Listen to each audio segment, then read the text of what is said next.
This is your Business Like a Pro podcast, episode 55.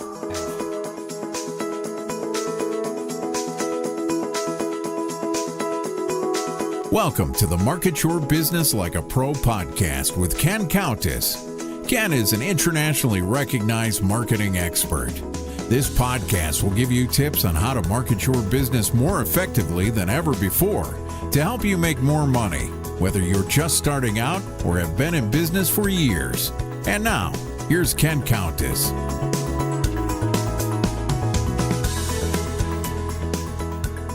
Hey, welcome to the Market Your Business Like a Pro podcast, and I'm Ken Countess. We're into year 2 now. I can't believe it. We completed episode 52 a few weeks ago, so we've had one a week. We're into year 2 now, and I'm delighted that today we're honored by having Steve Morris with me. Steve is based in San Diego, California, and for those of you who listen to us all the time or watch us too, we're in Orlando, so we're coast to coast and maybe around the world, depending on which way you're coming from. So Steve, welcome to the Market Your Business Like a Pro podcast.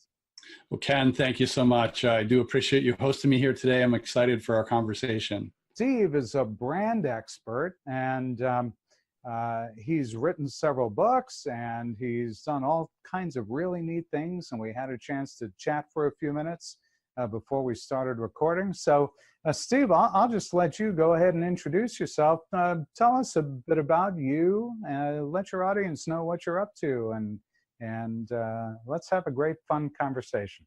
Great, Ken. Yeah.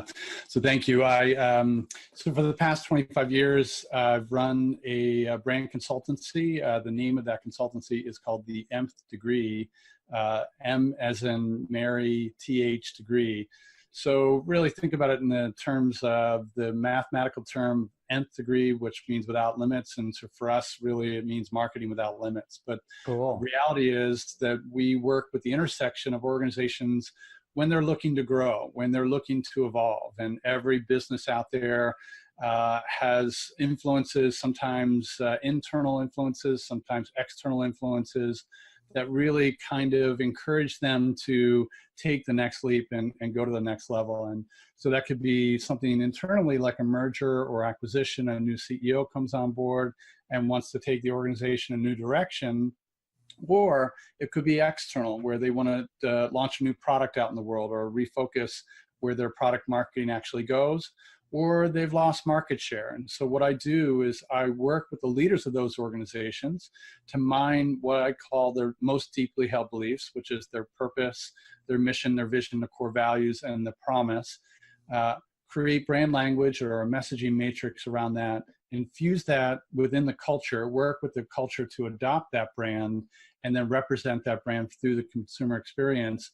And then ultimately what we do is we express that brand, roll it out into the world. So I've worked with more than 250 brands. Some of them are big global organizations like Samsung and LG and Sony, and some of them are smaller, more local organizations, including the San Diego Padres and the Port of San Diego and the Fleet Science Center. And again, the work that I do is helping those companies evolve. That's great. Well, I've certainly heard of the San Diego Padres, being a baseball fan myself, and they didn't make it to the playoffs this year, did they?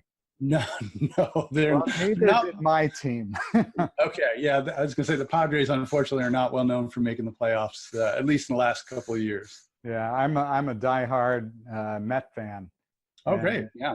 Yeah, so I did go to the '86 World Series way back when. Yeah. But it's been a drought for quite a while. Yeah. So I know that you've done work with the Padres. I see that you've also done work with the NFL. I have, yeah. We've worked directly with the NFL, and we had a 10-year relationship with the San Diego Chargers when they were still here in town. And so we evolved their brand and did all their marketing for about 10 years and did a lot of work for the NFL and the Players Association as well. That's great. So, and I also see from your bio that you've worked with over 3,000 businesses. Now, that's pretty impressive. Well, actually, 250 businesses, over 3,000 business leaders. So within, Okay. yeah. So just to be clear on that, I don't, yeah, that's a lot of businesses to work with. Sure. We have had, and I'm very fortunate that I've been entrusted to work with such a wide variety of brands that, like I said, are both local and national and global. But the big pleasure for me in my work is working with those business leaders. And typically an organization, there's not just one leader, there's many leaders who are leading different charges within that organization. And I've been very fortunate to learn from a lot of very smart, dedicated, and passionate people. Well, you may have learned a lot from them, and I'll bet they've learned a lot from you too. I would hope so. I would hope so. So, Steve, before doing what you're doing today, what was your last gig, so to speak, and why did you leave it? Yeah, my last actual job, like I consider myself perpetually unemployed. Those of us that own a company and have built it from scratch, we depend on our own sort of wherewithal to make our way through the world. The last job I actually had was back in Washington, D.C., and this is back, Ken, in the early 1990s when I was a creative director for an agency in DC, and my clients included Coca-Cola, IBM, Nintendo, Discovery Channel, History Channel, things like that. And sort of my job within that, coming up in the industry as a creative, was to set the creative and connect the strategic business goals of the organization with the creative, and then orchestrate that all around the team that I had of I think I had about 16 people on my team within the agency. I was one of two creative directors there. That's pretty impressive. So tell me about a couple of your favorite gigs. Yeah, so a project that we just finished up last year was a project that we did for the Port of San Diego. And the Port of San Diego is a very interesting organization in that they manage a land grant here in San Diego, California, and it's a California land grant of 55 miles of waterfront here in San Diego on the San Diego Bay, and it touches 5 different cities. And so our clients were the leaders of the Port of San Diego and the mayors of all of these 5 different cities. And our job within that was to evolve their brand. It had been probably 25, maybe 30 years since they had done a significant brand evolution. There was a lot of innovation happening within that particular organization. They were getting into agriculture, they've gotten into the arts, they're getting into all kinds of hospitality work, as well as the port police that they still own and govern, and all kinds of different things. So, like the Navy, for instance, is one of their biggest tenants. And so we got to work with all of those different leaders to bring them all together, help define sort of the center of the organization and how it would express itself into the culture of, say, 450 people, and then ultimately out into the world. So it was an incredibly complex but very fun process to go through. It took about a year and a half to actually go through that process and help them really evolve that brand, and then ultimately roll it out into the public. Fantastic. And what kind of results have they achieved? Oh, phenomenal. So there's a lot of organizations that are public entities that are under a great deal of, let's call it, scrutiny for when they do a brand evolution program, or even when they market. And so there's the media looks at them as a very, very tightly for the dollars that they're going to spend and how efficient they are with those dollars.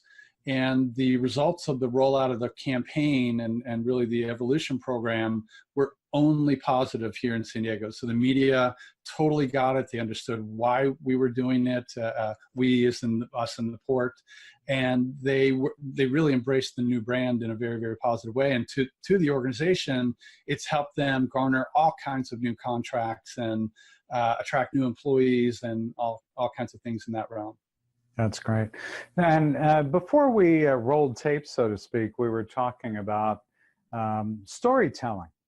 Yeah. And so I'd like to delve into that a bit and really talk about that in a way that helps convey this thing about the persona for a brand.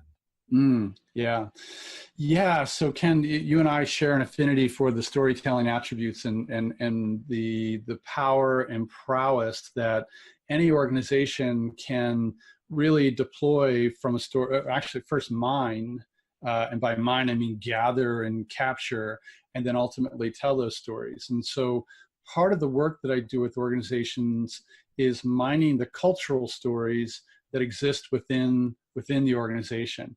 And so those stories, we as human beings are wired not just to belong and connect to one another, but we relate based upon how we tell stories. And those stories that continue to evangelize, they to a large extent define how we're connected and define our culture. Mm-hmm. So part of the work that I do is to mine some of that heritage and the storytelling within organizations so it can amplify the beliefs of those organizations, and especially the leaders of those organizations, and the heritage and the history of the company. And then tap into those stories to encourage the culture to share those things, to talk about what the stories actually mean. And then if they're relevant stories, represent that out into the outside world, which would be the world of their customers. And the manner in which that we both capture, identify the stories that define us, and how we tell those stories creates a bit of a persona around the organization, or a character, if you will. Mm-hmm. And so, a story like if we think about Nike and the whole crazy campaign that they just came up with. They literally do call it crazy. I'm not calling them crazy. But it's actually in the popular zeitgeist, it's probably considered the Kaepernick campaign, but that's not really what it's all about. It's all about people living their wildest dreams and Nike's invitation to do so. So that whole video, if you will, not just the commercial, but the longer video that lives online, was a whole bunch of little snippets of stories that talked about how people can step up into the courageous living.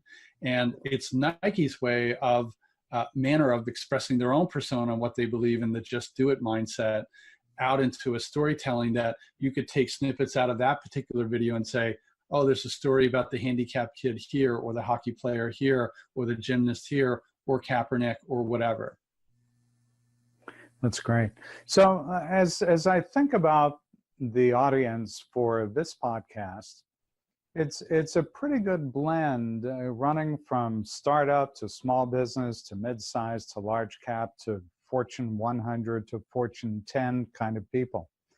And would you say that the type of storytelling that you do to get your message across varies a lot or a little when you're talking about that broad spectrum of businesses?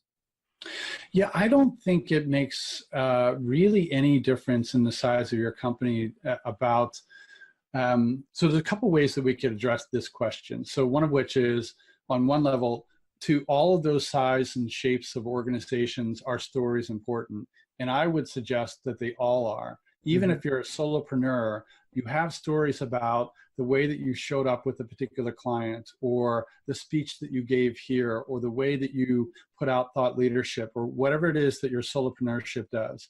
And the same thing happens with an organization like Nike or Patagonia or Samsung or Apple and those kinds of things. The stories that they decide to identify, capture, and then tell and retell over and over again, that creates the potency.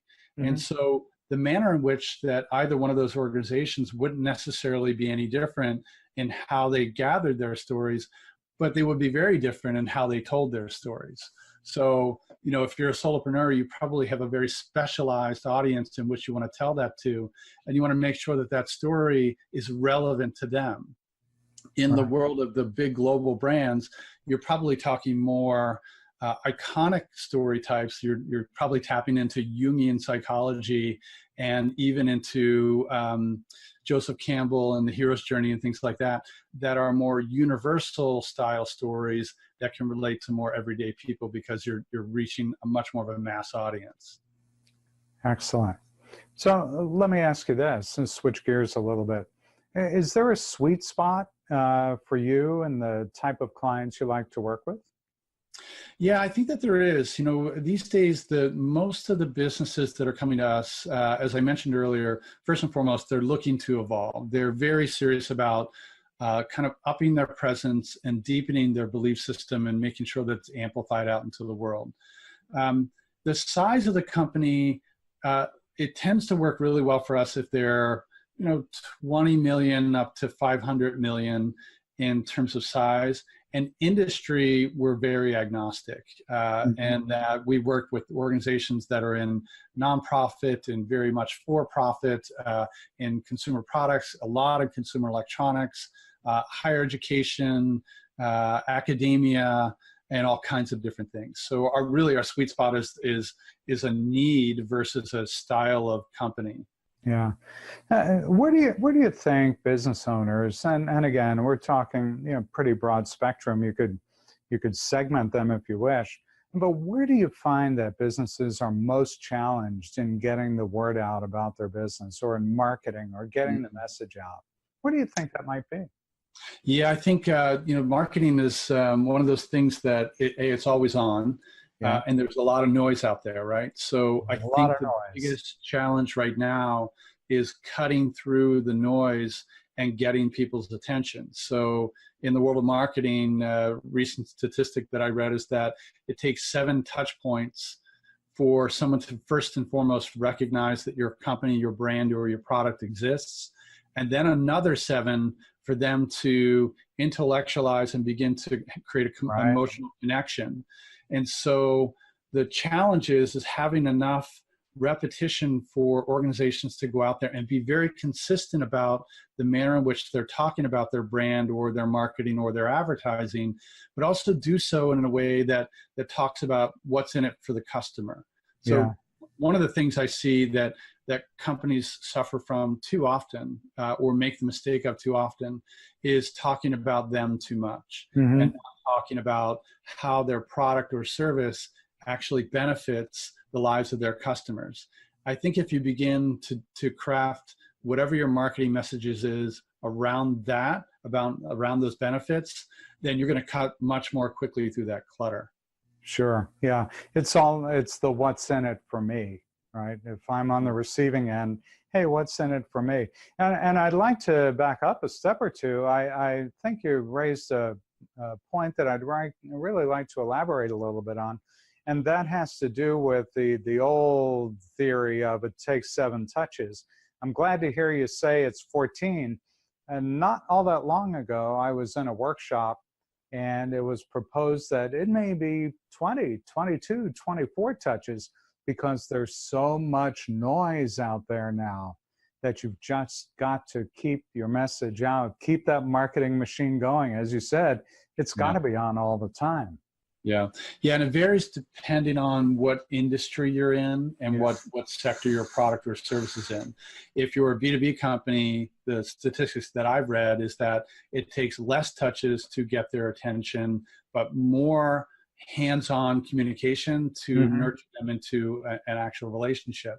Yeah. In the consumer world, because there's so many consumer products out there right now, it takes more touches, and depending on what sector, like if you're in consumer electronics, I wouldn't be surprised if it's more like 20 touches in order to get people's attention. Yeah. If you're in something that's more specialized, however, like luxury goods, it might take less touches, but you're going to have to earn trust in a bigger way. Sure. So what do you think a business should do a little bit more of to help establish their brand? Well, I think, so establishing their brand, I think companies really should get very particular about their own belief system and what they stand for. And I think they should be very courageous in the manner in which that they communicate that out into the world, and don't be afraid to turn off people. And I don't mean insult them, but turn off people who are not your audience. And in fact, again, go back to the Nike example, there's a lot of people that were turned off by that recent campaign. A lot of those people were maybe casual Nike customers, but they weren't the diehards. So if you think about like Harley Davidson, for instance, there's a whole group of people that they could care less about reaching. And it's not that they don't care, they just know who their tribe is. Right. And when they express themselves from a deep belief system, and they're connecting to the zeitgeist, to the heart and soul, to the values of that particular tribe. And then there's a close relationship within that. So the more brands can really get clear about what is their belief system and who is their tribe and how do the values align within that and create communication around that, then they can be very potent in their marketing. Excellent points. So what do you think some of the things are that both experienced and people relatively new to this thing called marketing should know about when they go about marketing their business? Yeah. One way to think about marketing is, two things. So Peter Drucker back in the 1960s said there's really only two functions within an organization, and that's innovation and marketing. And what he meant by that essentially was innovation is the ideation to create your product or service, and marketing is essentially telling the world. So the second part of that is that all marketing functions are either helping to gain or keep your customers. So, and the only reason that that's important is that every business that I'm aware of still needs customers in order to survive. So when people think about their marketing, they should think about it both from an omni-channel perspective, and I'll talk about what I mean by that, and an always-on perspective. So omni-channel is think about all the channels and touch points that your tribe is already reaching, and know where you're touching those people and be consistent about your brand and your communication within that. And the always on is that it is literally always on. You never take your pedal off the metal. There may be peaks on that when you're doing big launches around, let's say, a product launch or a big event or something to that nature, but it should be as constant and consistent as you possibly can make it. That's really sage advice. Really excellent advice, Steve. So I want to thank you for joining me today on the Market Your Business Like a Pro podcast. How can people best reach you? This is time for your shameless promo or plug. Great. Thank you, Ken. And I do appreciate you inviting me into your space, into your world, and for hosting this conversation. I have a lot of respect for what you do and the podcast that you're putting out there. I know it's a lot of work, and congratulations on your second year of podcasting. That's a lot of work. So kudos to you on that. Thank you. So the best way people can reach me is through my website, is themthdegree.com, THEMTH, and then the word degree.com. And on there is a lot of free resources for people to download, including some ebooks and a lot of thought leadership that I put out into the world. And I would encourage for people to visit me there. And if they ever want to look up me on LinkedIn, of course, it's Stephen Morris, the Nth Degree, and you can find me and connect there. Excellent. Well, I'll certainly do that. And I did go to your website. You've got some really awesome stuff there. And I really encourage all of our listeners and viewers to go and do the same thing. Steve Morris, thanks so much. We'll look forward to the next time we chat. Great having you on the show. Ken, thank you. I appreciate it. That's it for this week's episode. Hey, are you already using Constant Contact for your email marketing? If so, do you want to get better results from your email campaigns? Well, we can help. I invite you to join the Countess Group's Preferred Client Program to get even more out of your Constant Contact subscription. We've been certified partners of Constant Contact since the program's inception. With over 1,800 members of the Preferred Client Program since its inception, our certified email marketing experts can help you maximize the results you get from your email marketing campaigns. And it's free. There are no membership fees. And when you join the Countess Group's Preferred Client Program, you'll get access to a free review of your email marketing newsletter each month. You'll get invitations to attend exclusive VIP webinars. You'll get members-only early bird discounts to attend our boot camps and workshops. And you'll get timely tips to help your business achieve greater results. These services have a retail value of over $2,000 each year. And best of all, as a preferred client, these services are free. Why free, you might be thinking? Well, it's because when you experience our amazing service, we know that you'll refer others to us.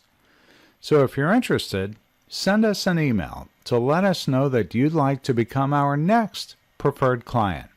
Just send that email to us at kc@thecountessgroup.com.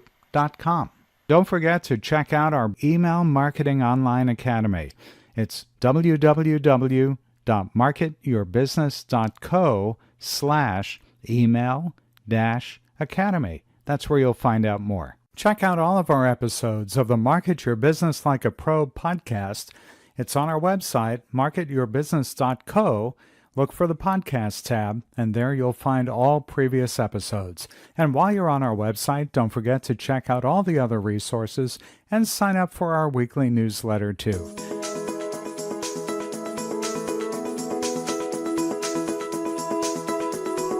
Thanks for listening to the Market Your Business Like a Pro podcast with Ken Countess. Be sure to visit marketyourbusiness.co to access show notes, discover our fantastic content, and sign up for our mailing list. Have questions? Send Ken an email, ken@thecountessgroup.com, or Twitter @CountessGroup. See you next time.